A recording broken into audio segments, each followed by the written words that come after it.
Bueno, buenos días o buenas tardes a cada uno de ustedes. Yo soy Ricardo de Simone y hoy vamos a hablar de eventraciones. La vamos a definir como la protrusión o salida del contenido abdominal a través de un defecto adquirido de la pared abdominal, generalmente por una laparotomía previa, opuestos a las hernias que se producen por la salida por un orificio anatómicamente constituido, un orificio que está siempre. Este es un cuadro viejo que divide, fíjense, a las eventraciones en posoperatorias y no operatorias, de la que hay que acordarse son fundamentalmente de las posoperatorias, y estas las dividía en agudas, que son aquellas inmediatas que se producen dentro de los 30 días de operado, y las alejadas o crónicas, las que se producen con posterioridad. Estas inmediatas o agudas también se reconocen actualmente con el nombre de dehiscencia laparotómica. Es decir, que si ustedes van a buscar bibliografía internacional, las agudas están referidas como dehiscencia laparotómica y las alejadas o crónicas, incluso tampoco se denominan eventraciones, sino hernias ventrales en la literatura internacional. Estas eventraciones inmediatas o agudas, que se conocen como dehiscencias laparotómicas, se deben a la apertura en el posoperatorio inmediato de los planos que el cirujano suturó. Estas pueden ser completas cuando se abre totalmente la herida o incompletas cuando las suturas fallan parcialmente en alguno de los planos que el cirujano suturó. ¿Cuáles son los factores en la etiopatogenia que tenemos que tener en cuenta en las eventraciones? Primero, factores predisponentes, factores generales, factores dependientes del terreno, factores dependientes del acto quirúrgico y factores posoperatorios. Y el factor desencadenante fundamental es el aumento de la presión intraabdominal. En la actualidad se tiene en cuenta mucho la biología, un mecanismo biológico que hace a la patología facial y a la falla en la herida quirúrgica, por una alteración molecular de la matriz celular y extracelular, lo que lleva a la producción de formas inmaduras de colágeno, un colágeno 3 en lugar de un colágeno 1. Esto está genéticamente determinado y también está adquirido por el cigarrillo o deficiencias nutricionales que hacen un desbalance entre las proteasas y las antiproteasas a favor de las proteasas. Entre los factores predisponentes tenemos los factores generales, donde incluimos la edad, son más frecuentes entre la cuarta y sexta década, que es el periodo más activo, el sexo, más frecuente en el femenino que en el masculino por las operaciones obstétricas y ginecológicas, la raza, predomina la raza blanca. Los factores dependientes del terreno, es decir, los que dependen del paciente, hay que tener en cuenta la hipoproteinemia porque afecta la cicatrización, la hipovitaminosis B, la hipovitaminosis C porque afecta la cicatrización y altera la formación del colágeno, los inmunocomprometidos, los pacientes con neoplasias o HIV, la obesidad porque aumenta la tensión abdominal y aparte de la grasa predispone también a las colecciones e infecciones de la herida. La patología aguda, que haya que haberlo operado al paciente de urgencia, entonces no lo pudimos preparar. La infección de la herida y la patología supurativa, estas dos íntimamente relacionadas, predisponen a la infección de la herida. Los factores dependientes del acto quirúrgico, la anestesia. Durante la cirugía hay que tener una buena relajación para hacer un cierre sin tensión. En cuanto a la técnica quirúrgica, hay que tratar de evitar hacer disecciones innecesarias, una correcta hemostasia evitando hematomas, y en cuanto a la ubicación y al sitio de la incisión hay que tener en cuenta realizar incisiones anatómicas, que son aquellas que respetan la dirección de las fibras musculares. Eso permite suturar en varios planos a la herida. Las incisiones transversales u oblicuas en lugar de las verticales porque son menos eventrógenas, que está relacionado con lo anterior, las incisiones anatómicas. Incisiones en abdomen superior producen más eventraciones que la del abdomen inferior porque están sujetas a los movimientos de la caja torácica. Con respecto al material de sutura, son preferibles los no absorbibles, sintéticos, monofilamento, inertes, como puede ser el polipropileno. Realizar suturas continuas, las denominadas surjet, en lugar de puntos separados. Lograr el cierre correcto de la laparotomía, y en cuanto a los tubos de drenaje, si los vamos a colocar, siempre colocarlos por contrabertura y no por la herida. ¿Qué significa contrabertura? Hacer una pequeña incisión divulsionando los planes musculares para atravesarlos con el tubo de drenaje y no sacarlos por la herida, porque si lo sacamos por la herida no vamos a poder cerrar correctamente la herida a la altura del tubo de drenaje y eso predispone a una eventración. Hay que recordar que el plano más importante es el del transverso. Este transverso se mueve sinérgicamente con el diafragma. En cuanto a los factores posoperatorios, hay uno que es mecánico, que cualquier aumento de la presión intraabdominal, tos, vómitos, etcétera, puede hacer fallar la sutura. Y el levantamiento tiene que ser temprano, es decir, lo más temprano posible de acuerdo a la intervención quirúrgica que se realizó al paciente y de acuerdo a cómo está el paciente. Y no precoz por precoz. Hay que levantarlo temprano y no importa cómo esté el paciente y qué tipo de cirugía se hace, se levanta al paciente. Eso no hay que hacerlo. En las agudas, en las dehiscencia laparotómica, se va a producir un desgarro músculo-aponeurótico y peritoneal, que es brusco, y las vísceras van a estar en el tejido celular subcutáneo, cuando están cubiertas por piel, o se van a exteriorizar, las vamos a ver a través de la herida.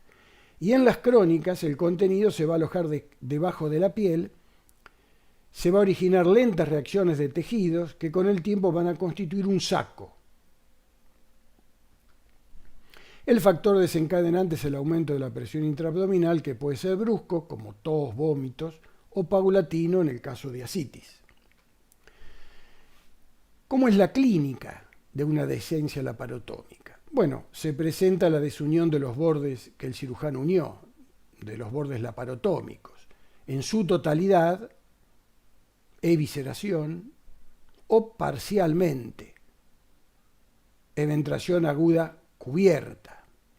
La frecuencia con evisceración 0,2 a 3%. Las que se presentan sin evisceración es difícil de establecer, porque a lo mejor el paciente no concurre más y no sabemos si la presenta o no. En cuanto a la mortalidad, con evisceración 15 a 45%, y de los que sobreviven, fíjense que una tercera parte van a tener una eventración como secuela. Estas sin evisceración difíciles de establecer son aquellas porque a lo mejor el paciente no se opera, no viene a la consulta. En cuanto al momento de aparición, bueno, se sostiene que si aparecen tempranamente, tercer o cuarto día, hay una falla de la sutura, una falla técnica, y posterior al quinto día existiría una falla de la cicatrización. Generalmente, fíjense que aparecen alrededor de la semana, sexto al octavo día. En cuanto a la presentación, uno puede interrogar al paciente, preguntarle cómo está, y el paciente a veces dice que él sintió cuando hizo un movimiento que algo se dio, algo se rompió. Aparte puede presentar dolor en la incisión, cuando una herida quirúrgica suturada duele mucho, desconfiar.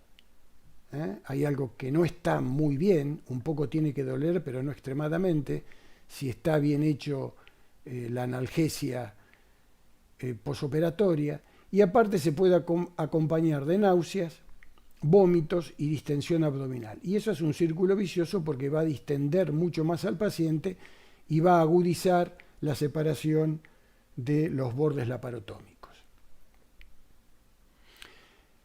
Siempre hay que mirar la herida, espiar la herida en el posoperatorio. Y a veces uno cuando espía la herida ve que el apósito que la está cubriendo está manchada con un líquido asalmonado, un líquido lavado de carne. Esto no se presenta siempre, pero está en el 50-60% de los casos. Y siempre hay que palpar la herida con guantes para constatar ese reborde que tiene que haber producto de la sutura que hizo el cirujano y que puede faltar en los casos de una dehiscencia laparotómica o ventración aguda, parcial o totalmente. Y en la auscultación, silencio abdominal podemos notar, ilio, señal de que algo no anda bien. Entonces, si hay evisceración, vamos a ver la herida abierta y en el fondo una víscera, o la víscera puede asomar a los bordes de la piel, o directamente ya sale totalmente la víscera a través de la incisión cutánea con su meso. Los distintos grados de evisceración que podemos tener. Esto es una evisceración. Fíjense cómo están las asas distendidas, Fíjense que en algunos lados parecen translúcidas, miren.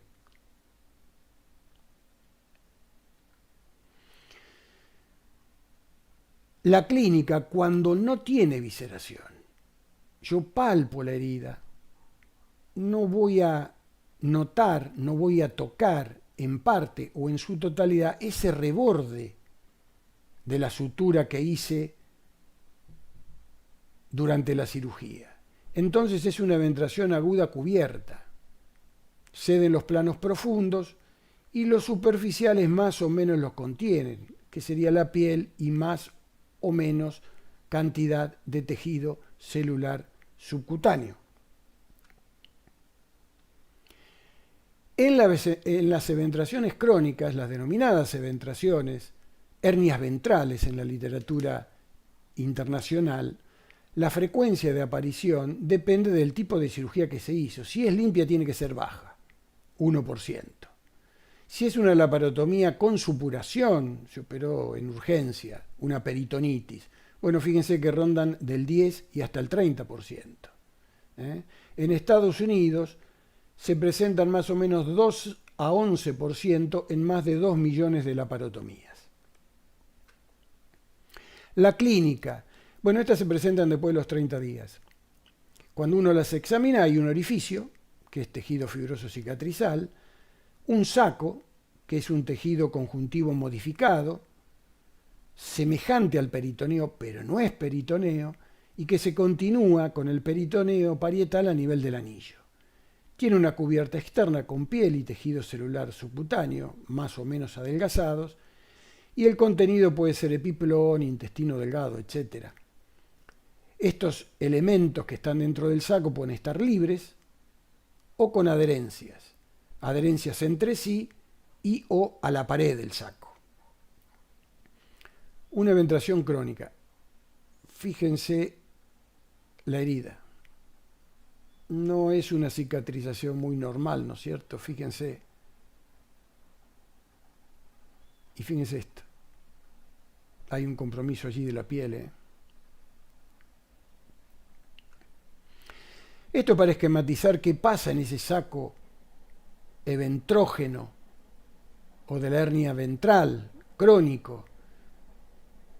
Fíjense que esas adherencias determinan una especie de madriguera, de recovecos, como si fuese una cueva con muchos laberintos dentro de ese saco donde están aprisionado el contenido. Fíjense acá, la piel no es una cicatrización normal y los rectos como se han sagitalizado, se han abierto como las hojas de un portón. ¿Cómo es la clínica de estas eventraciones crónicas? Bueno, pueden ser totalmente asintomáticas y a lo mejor el paciente no consulta nunca. Y pueden dar síntomas, dolor, malestar.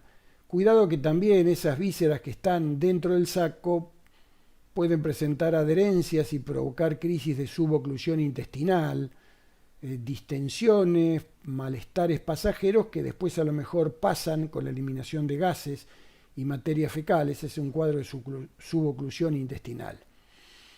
También sintomáticas por razones económicas, porque le impide trabajar. A lo mejor el paciente no tiene malestares, pero le impide moverse para trabajar. Y razones estéticas. En cuanto al examen, siempre hay que realizarlo de pie y acostado, como hacíamos con las hernias. Hay que palpar los bordes del anillo para evaluar el diámetro. Y tratar de palpar la pared que rodea el anillo, porque es más importante la debilidad parietal que el tamaño del anillo ventrógeno. Bueno, los orificios pueden ser pequeños, con gran debilidad parietal, o puede ser un orificio grande con buenos tejidos. No hay relación entre orificio y masa eventrada. Y en cuanto a la clasificación del tamaño, bueno, esto es variable de acuerdo a donde los lean, pero pueden ser pequeñas, anillos menores a 4, medianas, anillos entre 4 y 7 centímetros, grandes, anillo mayor a 4 centímetros, y las gigantes, anillo mayor a 14 centímetros, pero estas clasificaciones son variables y muy subjetivas. En cuanto a la ubicación, fíjense que pueden estar en la línea media, que son las medianas, pueden estar arriba del ombligo, debajo del ombligo, si supraumbilicales, infraumbilicales, o pueden estar arriba y debajo del ombligo, supra, infraumbilicales. Las laterales pueden ser subcostales, en un flanco, o ilíacas. Uno puede hacer para estudiar la pared en la actualidad lo que se llama la ecografía abdominal dinámica. Fíjense todas las líneas, ¿no es cierto?, de la línea media, la línea de Spiegel, podemos decir, la del borde lateral del recto, y a nivel de los flancos por fuera de los rectos, para tratar de determinar si hay alguna anomalía, algún saco a esa altura. Y uno puede clasificar entonces las eventraciones, fíjense, trazando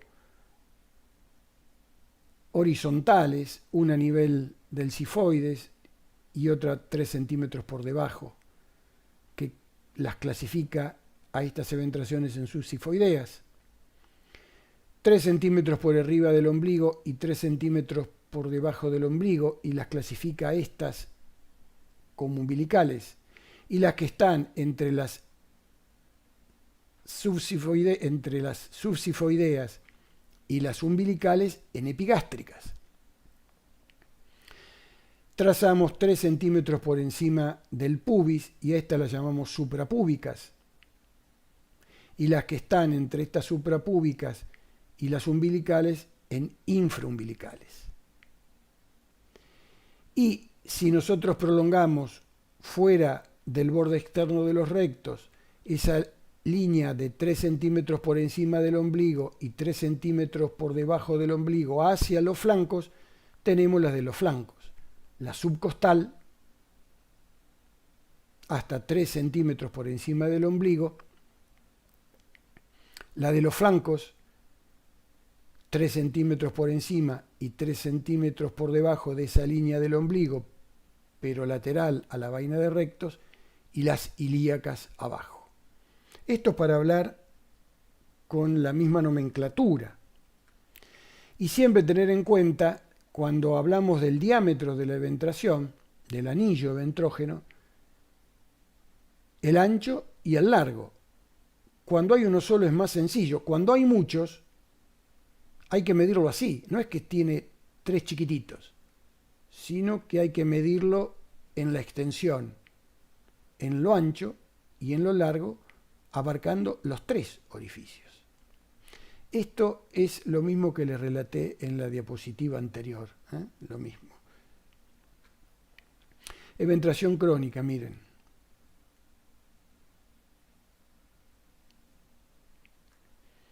Eventración. Miren la pared. Miren la pared. Un tejido acá en el medio que es un tejido cicatrizal, no es piel. Miren la pared. ¿Qué hay que decir de la fisiología? Bueno, fíjense que la dirección de la fibra de los músculos anchos, que son opuestas, como mostramos en este esquema, hacen una cincha transversal que le brinda una asistencia respiratoria al diafragma. Le brinda la impedancia, la resistencia para que el diafragma funcione bien. Entonces, la emerticidad de la cavidad abdominal es fundamental para mantener la presión dentro de la misma y generar un equilibrio funcional.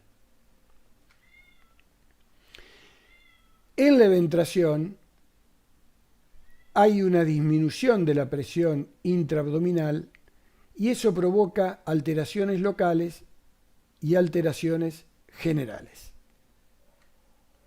¿Cuáles son las alteraciones locales? A nivel muscular hay atrofia, hay esclerosis, hay una degeneración escleroadiposa, hay una sagitalización de los músculos, como ya dijimos, y en las que están en los bordes, las que están laterales, los bordes óseos, eso hay que tenerlo en cuenta, participan en los límites del anillo. Y hay que tenerlo en cuenta porque en la reparación estos bordes óseos no los podemos acercar a reparar, a cerrar el anillo. Las alteraciones locales a nivel de la piel, fíjense esto y esto. La dermis está mal vascularizada, se producen úlceras tróficas porque hay alteración de la microcirculación con trombosis de esos pequeños vasos.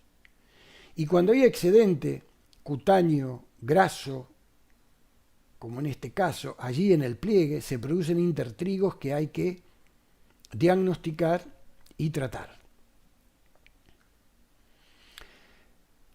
Las alteraciones generales, una pared abdominal sana participa en la mecánica respiratoria, da impedancia al diafragma, como dijimos, y actúa en el retorno venoso y en la estática del tronco.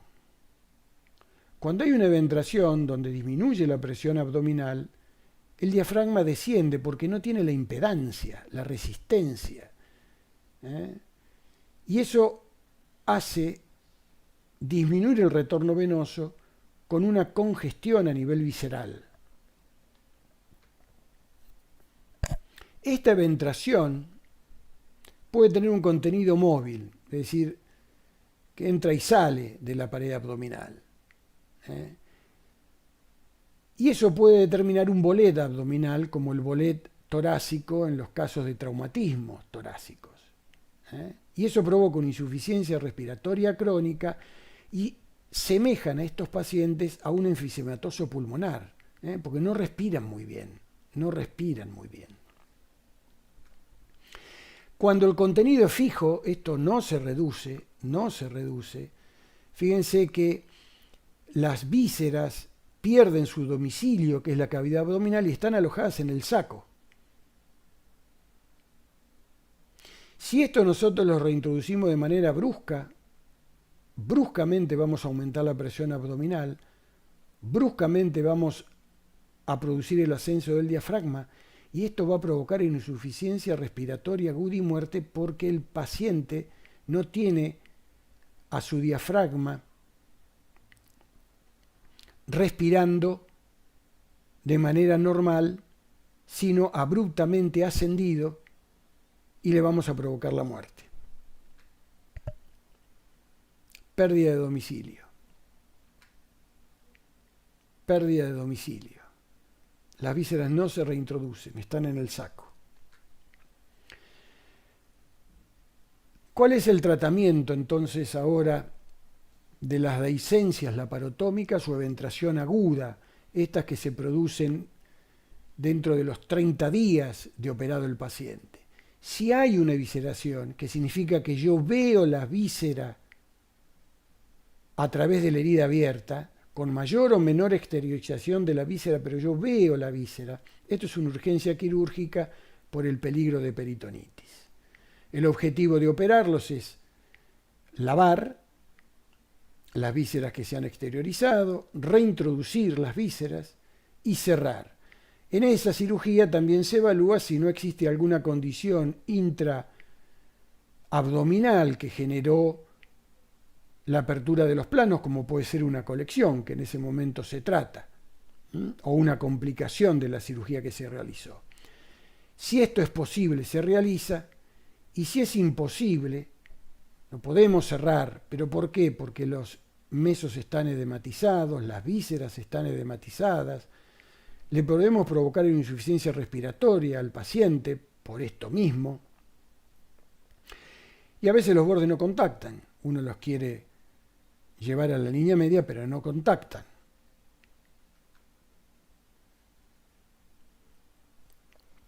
Entonces, cuando hay evisceración y uno puede cerrar la herida, la cierra en un solo plano. Hay una frase de Finocchieto que dice que el resultado es paradójico: pacientes bien cosidos plano por plano se evisceran, y cosidos en un solo plano los puntos prenden y no presentan hernia posoperatoria. Pueden utilizarse capitones, esto lo pongo porque está en el libro a veces que ustedes leen, pero esto habitualmente en la práctica actual son poco utilizados. Y también pueden utilizarse en estos casos para reforzar el cierre de la pared una malla, colocar una malla. Después vamos a ver dónde las colocamos. Esto es imposible de cerrar. Entonces acá se puede hacer un abdomen abierto y contenido. Fíjense que los bordes de la herida quedan abiertos. ¿Con qué contenemos a las vísceras para que no salgan de la pared abdominal? Bueno, con un plástico estéril. También se puede usar mallas reabsorbibles o irreabsorbibles, cuando no se puede cerrar.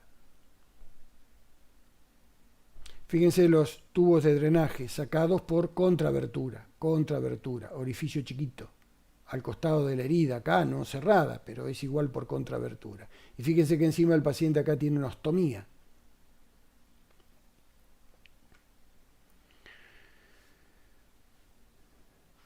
En esa dehiscencia laparotómica, pero que no tiene visceración, es decir, yo no palpo el reborde de la sutura,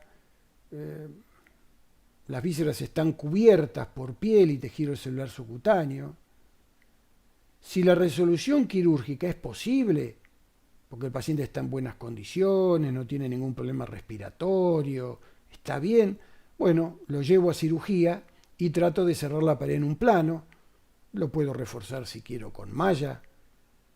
Si quiero asegurarme el paciente que no se eviscere, por lo menos ponerle los capitones. Esto ya le dije que se utiliza poco en la actualidad.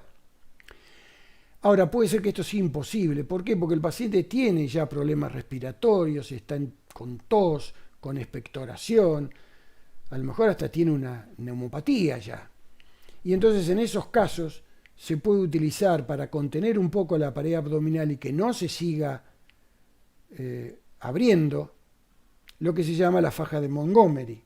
Esta es una faja de Montgomery. Fíjense que son telas adhesivas que se adhieren bien atrás en la parte dorsolumbar del paciente y que se refuerzan en el extremo mediano, habitualmente con los bajalenguas de madera, para sujetarlo, fíjense, con tientos que son guías de suero, y se anuda con un moñito acá, para que sea fácilmente abierto, constatar cómo está la pared del paciente, y eso lo sujeta un poco más al paciente, y después le ponemos una faja como está acá, pero esto lo sujeta más al paciente. A veces las fajas se debilitan con el lavado. Cuando tenemos una eventración crónica o eventración o hernia ventral,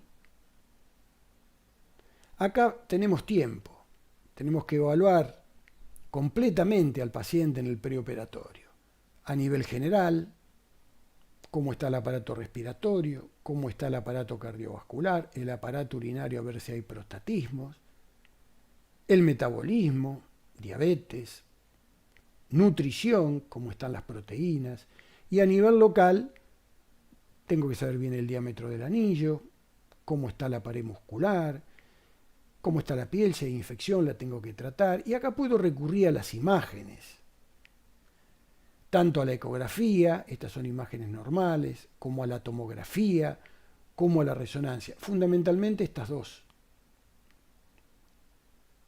Y sobre todo esta, que el cirujano la puede ver el contenido del saco, qué hay dentro del saco,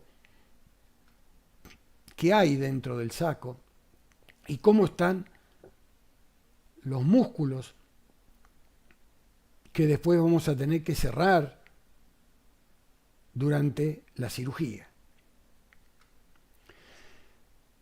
El tratamiento entonces en la eventración crónica es quirúrgico, puede ser por laparotomía y en la actualidad también se puede hacer por laparoscopía, que hay que seleccionar un poco los casos para hacerlo por laparoscopía.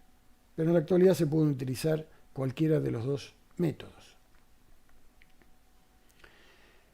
En esas que son pequeñas a medianas, una vez se puede obtener el cierre de la brecha anatómico, sería aproximar sin dificultad los bordes, y en la actualidad, acá ponemos cono sin malla, pero en la actualidad se recomienda reforzarlo con una malla siempre. Por más que yo pueda cerrar los bordes de la herida, reforzarlo con una malla. En las grandes, que hay pérdida de domicilio, bueno, a lo mejor hay que hacer algo porque si no, durante la cirugía por ahí no podemos cerrarla. En el preoperatorio podemos utilizar el neumoperitoneo progresivo de Goñi Moreno. Y en el intraoperatorio, para tratar de que los bordes lleguen a contactar, las incisiones de descarga de Albanese y la separación de los componentes de Ramírez, y podemos utilizar mallas. Este es el neumoperitoneo, que es insuflar al paciente con este sistema de 2 frascos, fíjense. Se conecta un catéter dentro de la cavidad abdominal del paciente mediante una punción y se deja un catéter de plástico flexible. Y con esta pera de Richardson uno inyecta aire a través de ese catéter colocado en la cavidad abdominal del paciente y constatamos la cantidad de aire de acuerdo al líquido desplazado, aproximadamente 500 centímetros cúbicos, acá un poco menos. Cuando este líquido se desplaza a este otro frasco vacío, bueno, habremos colocado por este catéter esa cantidad de líquido en aire al paciente. Esto eleva el diafragma, despega adherencias. Lo de distiende la pared lo pongo con un signo de interrogación. Yo creo que se aflojan los flancos porque el diafragma asciende. Y entonces uno toca los flancos más flojos, más blandos, que incluso es lo que se utiliza para determinar el momento de la operación. Y disminuye la congestión porque favorece la mecánica respiratoria al colocar el diafragma en la situación que va a estar en el posoperatorio, con lo cual el paciente respira mejor. Después de 10 litros, esto es variable, y los flancos relajados, uno puede operar al paciente. Acá mostramos un paciente con el catéter, una gran eventración. Siempre hay que constatar el neumoperitoneo sacando una radiografía de tórax. Y durante la cirugía, si los bordes no llegan a contactar, como dijimos, las incisiones de descarga de Albanese y la separación de los componentes de Ramírez. No es necesario que ustedes conozcan la técnica quirúrgica, pero simplemente para explicarles que hay algún método para tratar de que los bordes musculares lleguen a contactar en la línea media, mediante la sección de los músculos en alguna parte, como estableció Albanese. Estos son los originales de Albanese, después si quieren lo ven con detenimiento, al que tiene interés. El objetivo es distribuir la debilidad concentrada en la línea media en el resto de la pared, Esto es lo que publicó Ramírez. Fíjense que es lo mismo, seccionar algún músculo para que llegue. Siempre, de principio por lo menos, tratar de no seccionar el transverso. Tratar de no seccionar el transverso. Y siempre se usan mallas en la actualidad para reforzar el tratamiento quirúrgico de una eventración. Y estos son los distintos lugares donde uno puede colocar la malla. Fíjense que la puede colocar por delante de los rectos, la puede colocar detrás de los rectos, por delante de la vaina, es decir, de la hoja posterior del recto, retromusculares. La puede colocar también, fíjense, entre el peritoneo y la vaina de rectos, o la puede colocar intraperitoneal. Esto es variable de acuerdo a los casos. El uso de malla en la actualidad es lo más difundido para reparar una eventración, lo mismo que dijimos para reparar una hernia. El tejido de granulación las invade, lo cual aumenta la resistencia de la pared. Tratar de utilizar irreabsorbibles, aunque hay mucho diseño de mallas, ponemos una de polipropileno. Si uno puede no contactarla con el celular, ¿no? Si una malla se llega a infectar, es un drama en el celular. Y no en contacto con las vísceras, porque si se pega a una víscera, la víscera se puede abrir, se puede provocar una fístula y también es un gran problema. Así que el ideal es colocarla, como mostramos acá, retromusculares, preperitoneales. Si no se puede y hay que colocarla en la cavidad peritoneal, si el paciente tiene epiplón, colocarlas entre el epiplón y la pared. A eso se llama el espacio mentoparietal. ¿Para qué? Para alejarlas de las vísceras. Para que no se peguen a las vísceras. Siempre las mallas hay que colocarlas en extensión suficiente que sobrepase por lo menos 5 centímetros los bordes del anillo. No colocarlas justito en el límite del anillo. Las mallas sufren una contracción una vez después que se invade la malla por tejido cicatrizal, una contracción. Y eso puede hacer que se contraigan tantos que dejen de proteger lo que debían proteger a nivel del anillo. Las complicaciones de las eventraciones es la obstrucción intestinal, fíjense que es lo mismo que una hernia, y la necrosis intestinal por una estrangulación, y eso es una urgencia quirúrgica, hay que operar al paciente. La mejor manera de tratar una eventración es prevenirla. Hay que preparar bien a los pacientes en el preoperatorio para que lleguen a una cirugía electiva en las mejores condiciones generales y locales. Hay que operar con buena técnica, cuidadosa disección, respetando los planos anatómicos, tomar todos los recaudos disponibles para que el cierre de la laparotomía, de la incisión, sea sin tensión. Las grandes eventraciones son y serán cada vez menos frecuentes. A partir de la década del 80, con la laparoscopía en cirugía biliar, se redujo la aparición en la patología quirúrgica más frecuente del abdomen. Y el avance en cirugía ginecológica, colónica, hepatobiliopancreática, gástrica, pancreática y esofágica reducirá más el número de eventraciones.